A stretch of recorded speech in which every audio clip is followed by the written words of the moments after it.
Thursday. I haven't mentioned Halloween lately because after 6th grade, mom and dad told me I was too old for trick-or-treating. It's a big shame because you can't beat tons of free candy. And besides, the rest of my family is really getting into the mood. Ah! Admittedly, Roderick's muddy hand replica was pretty convincing, but he should have warned me before showing it to me. It was only then that I realized I'd never returned "Hello, You're Dead" to Roderick's room, and he probably figured out that I'd watched it. Now that I've seen that, I don't think I'll ever borrow any of Roderick's movies again because the last thing I want to do is provide him with more fuel for his pranks. And that's not even the most ridiculous thing that's been going on lately. Let me just say that Manny's choice of costume was a little controversial. Susan, why did you get Manny a Hitler costume? He's not supposed to be Hitler. You're looking into it too much. In the end, Dad told me to put a lock on my room and to stop bringing my history textbook home. To be honest, I don't blame him, but I do wonder just what Manny did during his time with Aunt Veronica. And before you ask, I'm not gonna be dressing up this year. I know Manny probably wants me to be Stalin, but you couldn't pay me to do that. And besides, I think I'm just too old to dress up for Halloween anyways. I'm pretty sure everyone at school would think I was immature if I did that. Now if only Rowley got the memo. Rowley told me he wanted me to come over to his house so he could show me something cool. I naively assumed he got a new video game, but he just wanted to show me his Halloween costume. Oh great, don't tell me you're also a Nazi like my little brother. No, I'm supposed to be a STDs manager. And why would I be a Nazi? They're bad and I don't like bad guys.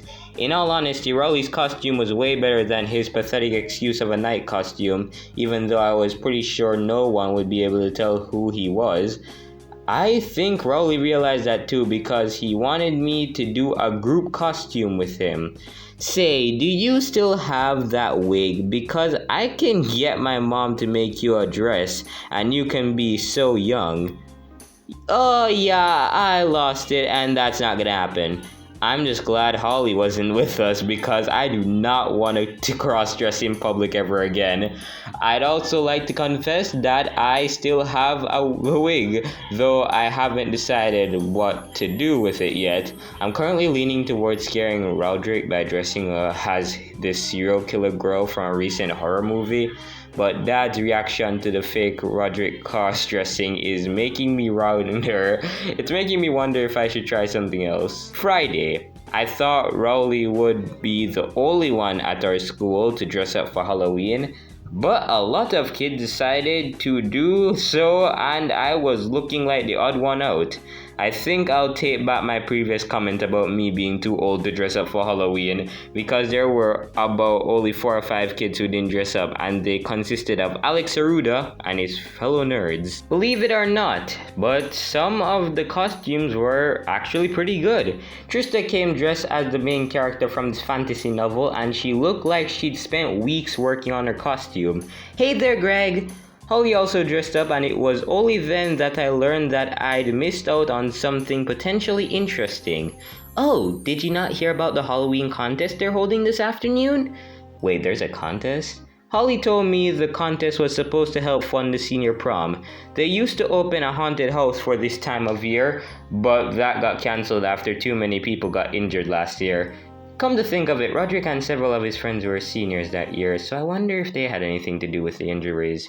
Going back to the contest, Holly said there was a $2 admission fee and that initially put me off entering. But she then mentioned that the winner would get a $50 gift card for Papa Tony's, and as soon as I heard that, I had a sudden change of heart. Since I didn't have a costume, I photocopied the back of my library book and went with that. I'm Shel Silverstein and I'd like to tell you to stay in school, stay off drugs, and read The Giving Tree. Unsurprisingly, that didn't win, but I did get an honorable mention for having one of the more funnier costumes. And at least people knew who I was supposed to be. which is more than I can say for Rowley. I mean, if I didn't know any better, I would have just thought he was going on a date or something. What are you supposed to be, Jefferson? A businessman? No, I'm not a businessman. I'm the manager for STD. Oh, STD, as in sexually transmitted disease? Rowley didn't even enter the contest, but I doubt he would have won if he did. That's not to say that everyone who competed had a good costume, as Travis Hickey won and he came as a fucking garbage can. Don't ask me what the judges were thinking when they chose him. Nothing much happened at school for the rest of the day, and I planned on going home and playing some Twisted Wizard. Well, I was until Holly told me about a party. Alyssa Grove's holding a Halloween party tonight. Are you coming? I was pretty surprised that a girl invited me to her party, but Holly told me that Alyssa actually wanted me to come, just in case something strange happened. She must have heard about the Bethany B. Hebrian's party and the frozen yogurt incident, and I wasn't about to turn down Holly's offer. Holly also told me to dress up since it was a Halloween party, and my first thought was to, just combining my parrot getup with my Shel Silverstein mask I made earlier. But I then remembered why I'd been invited in the first place, and I decided to wear a suit and go as James Bond. I also told Rowley about the party, and I was certain that we were gonna be the two coolest guys there. Unfortunately, Mom caught me leaving the house and she proceeded to interrogate me about exactly what I was about to do. And once she thought she knew enough about that, she decided to punish me before I did anything. I want you to take Manny with you. I told Mom the party would be full of teenagers and that it wouldn't be suitable for a 3-year-old, but she said she'd go to the party if I wouldn't take Manny. So in short, I was stuck with him. We then went over to Rowley's house where I discovered he swapped his manager outfit for something much worse. Hola mi amigo, how we going? I tried to convince Rowley that his previous costume was better, but he just regurgitated what I said about no one being able to tell what he was. And if that wasn't enough, he also said Manny's costume was cute and thought it was a miniature version of mine. Well, until Manny decided to open his mouth. Jewish people are fat, ugly ploobies. Do you agree with me? I got tired of Manny's anti-Semitic remarks after a few minutes, at which point I just suggested to Rowley that we did the only logical thing. Run. Hey! Luckily, Manny can't run very fast on his little legs, and it wasn't long before we lost him. Rowley asked me if it was okay to leave Manny alone, but I told him that Manny knew how to shut off the heat in our house, and that finding his way home would be nothing for him. And anyhow, we were going to Alyssa's party, and Manny was the last thing I wanted to think about. Oh, you're here already? We're just setting up everything. I hadn't been to any party since Bethany Breen's last year, and I had no idea what to expect, but as it turned out, Alyssa's party was huge. And it had everyone I knew from school, they all got invited. Even Ruby Bird was there, which surprised me since I highly doubt she's the kind of person who gets invited to a ton of parties. She was also the only one there without a costume, and she just stood by the refreshments table, looking creepy. On the other hand, this was the first boy-girl party I'd ever been to since Albert Sandy's, and I decided to forget about Ruby and just enjoy the party as much as possible. Amazingly, everything was going well, and I thought I wouldn't have to look into anything weird for once. At least I did until I learned we'd be doing a courage test. The test consisted of placing a flag in Alyssa's backyard in the dark, and the team who went the furthest would win a huge bowl of candy. Naturally, I wanted to win that, and I convinced Rowley and Holly to join me. Rowley bailed out after about half a second, but me and Holly decided to go further. It was while we were doing this that I realized we were right around where the Mingos usually hung out. But to my surprise, we didn't encounter a single one of them while we were looking around. Alright, Mickley, I know you're hiding in here, you shit. Greg, why did you just do that? Oh no, I don't know, I kinda just rolled with the flow. Holly then asked me what I was talking about, and I told her about the Mingos, but she just brushed it off as my attempt at scaring her, so, I guess I'll have to show them to her to prove that they're real. Anyways, we planted the flag and we went back inside, where I discovered that the live band had arrived. I'd heard that there would be a band playing, but I never expected it to be Loaded Diaper. Who's ready to rock? And if that wasn't enough, Roderick then recognized me. Why, hello there, young fellow. If you want some slow music for you and your little girlfriend, well, too bad, because we don't do that. Yeah, whatever, I don't care, Roderick. Just don't do anything stupid. Yo, Greg, what song are your brothers playing? They call it Into the Yogurt Verse. I heard that Albert Sandy was a ghostwriter. In all honesty, Loaded Diaper's music did suit the Halloween theme, and once again, I thought nothing could go wrong. Well, until all the power went out. Luckily, I still had my flashlight, and me and Holly decided to see if we could find the fuse box. It was then that I discovered that someone was wandering around in the dark.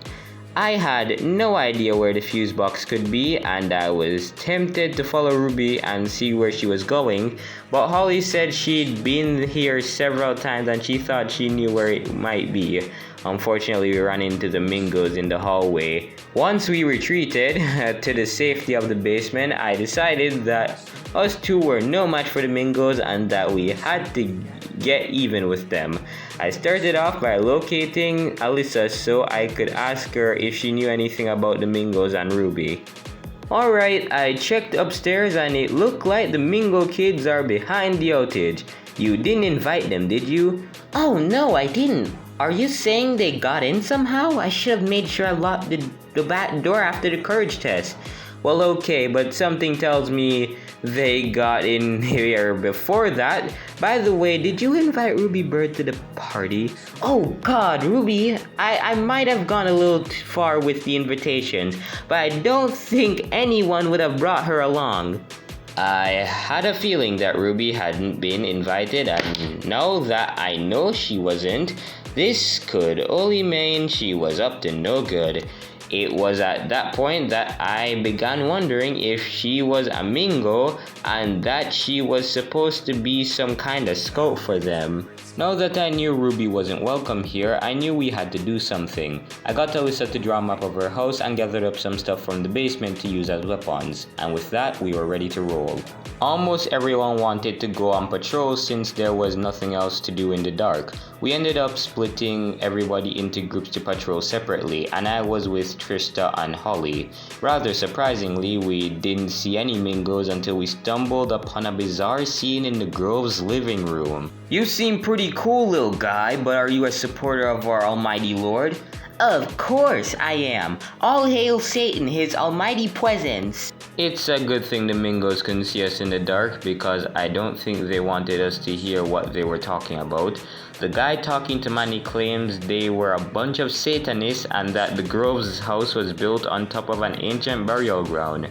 I'm pretty sure that isn't true, but the fact that Manny appeared to be agreeing with them wasn't a good sign.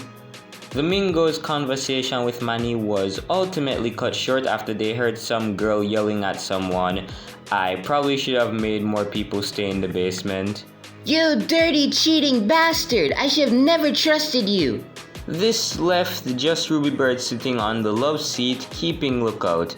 I prayed she wouldn't notice us in the dark, but then the lights came on, and only then did we realize we weren't all that well hidden. Just as the lights came on, Ruby spotted us and charged at us. I thought we were all gonna get bitten and I was about to make a run for it when Trista got her. Trista's costume was really cool, but I never thought she was actually going to use the bow and arrows she brought.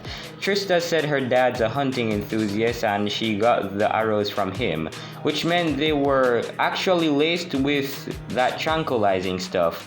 She also told us she knew about Ruby's tendency to bite people, so I'm not sure who hasn't heard of that by now. With Ruby now unconscious, we tied her up with a bunch of extension cords and shut her in the closet so she wouldn't escape. After that, we ran into Rowley, who'd been patrolling with Shirag and Abigail, and just by looking at them, I could tell that they'd run into some Mingo scouts and they hadn't been as lucky as us. Rowley said they actually got chased by Manny and the Mingos who were telling him about them being Satanists. Apparently Abigail caught their attention after she found her boyfriend Michael Sampson making out in the bathroom with Sherry Bellinger. Yeah, I had my doubts that Michael ended his affair with Sherry, even after Abigail broke up with Rowley. Oh, would you look at that, a Hard Luck reference. That's it. I'm breaking up with you, you good-for-nothing cheater. Apparently, Abigail yelling at Michael attracted the Mingos interviewing Manny, which in turn got rid of him. I guess something good came out of that. Having seen what mess I'd gotten everybody into, I was about to call off the patrols when I heard a knock on the door, and unfortunately it was just about the last person I wanted to see right now. At first I wasn't sure what Mom was doing here, but a quick glance at Holly's phone revealed that it was now 10 at night and she was probably here to take Manny home. While I was eager to get rid of him, the Mingos had trashed the Grove's house and I knew Mom would think we did it. But while I was thinking about what to do, Shirag let her in. Well, hello there, Mrs. Heffley. I thought Mom was just gonna grab Manny and leave, but she then saw the state of the Grove's living room and promptly accused us of trashing it. Is this what you irresponsible kids have been doing all night? That's it, you're going to be cleaning this up right now. Shut the fuck up, Mom, I can do whatever I want.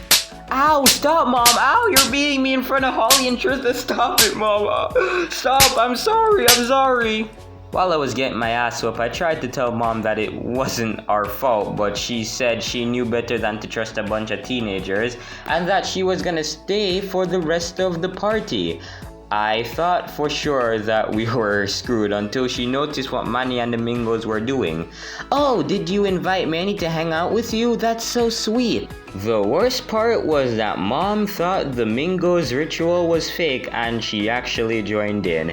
I expected her to tell them to stop since she thinks magic and monsters is teaching me sorcery. But I guess she'll let Manny get away with absolutely anything.